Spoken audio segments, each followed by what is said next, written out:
After promising to unify the country, President Biden now faces accusations of dividing America over his Trump-bashing speech yesterday. Listen.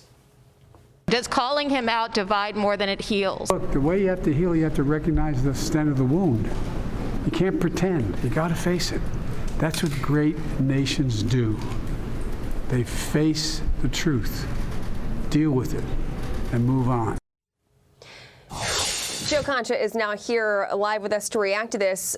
Joe, it seems like Mr. Biden needs to take one from his own book when he said you have to deal with it and move on. I feel like yesterday it was just him yelling. I felt like I was just being yelled at.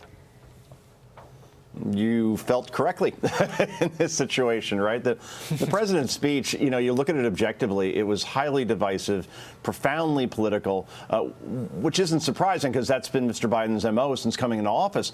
And then the vice president's speech, which somehow attempted to equate January 6th to 9/11 in Pearl Harbor. You discussed it with the great David Webb earlier. That's one of the biggest insults ever uttered to the American people, to make those comparisons. So this day overall backfired on Democrats craptastically, right? The final straw was having some of the cast of Hamilton perform at what were supposed to be somber ceremonies at the behest of Nancy Pelosi. You half expect Janet Jackson and Justin Timberlake to emerge at some point. Overall, poll after poll shows this country is more divided under Joe Biden than when he came in 1 year ago, and that's kind of what he ran on, right? And when the Democrats and Republicans and the apolitical are dealing with real issues, inflation, crime, they see what's happening at our border, they see what's happening with our education system in cities like Chicago, they say we don't want theater, we don't want cheap political shots, we want action. January 6th was a horrible day. I have said that on this air. I have written it for the Hill as well. No one is saying what happened shouldn't be forgotten, but Democrats overplayed their hand here, and I think it will have a boomerang effect, guys. Joe, quickly, what about the media's role in yesterday? Basically, not only allowing the Broadway show to happen without any questioning, but really sort of broadcasting it with all the bells and whistles to the nation.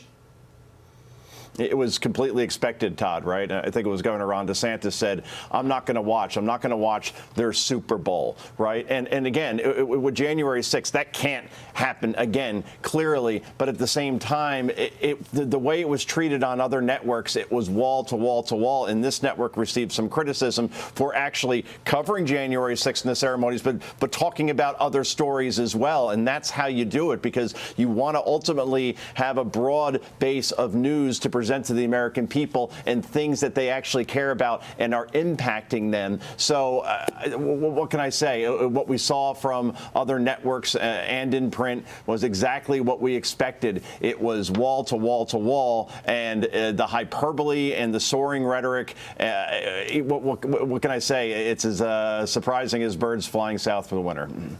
Right. And then let's get to this. Now the New York Times is dragging the CDC director, Walensky, all around the place because of the confusing messaging they're giving us about COVID and what Walensky said. She said the CDC's recommendations are actually, no, this is from the New York Times headline, excuse me. Dr. Walensky's critics say the CDC's recommendations are sometimes so confusing or abruptly modified that they seem more like drafts than fully vetted proclamations. So is it saying something? Is it telling that now the New York Times is pushing back on Walensky?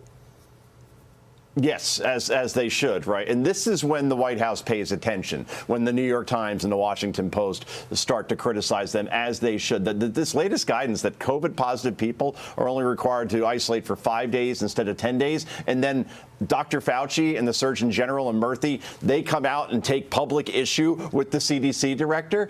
This is enough to make your hair hurt. And quite frankly, no one knows quite what to do, particularly when you're then waiting for a test to even see if you're COVID positive. And that's taking days to come back, or you can't find a test, or you got to wait in line for hours on end. So the adults were supposed to be in charge, guys. Children appear to be in charge at this point at a very critical time in this country's path as far as COVID is concerned. Right, and let's not forget about Rhode Island and the healthcare system there, where they're now allowing COVID-positive workers to be in the hospital So that's neither here nor there. That's a different conversation, but still confusing language. Right. Okay. Joe Concha, thanks so much. Hi, everyone. I'm Brian Kilmeade. I want you to do me a favor. I want you to click to subscribe to the Fox News YouTube page. This is the only way that I know for sure that you're not going to miss any great commentary, any great news bites, any great interviews coming your way on Fox. You can get it all here on YouTube. So subscribe right now.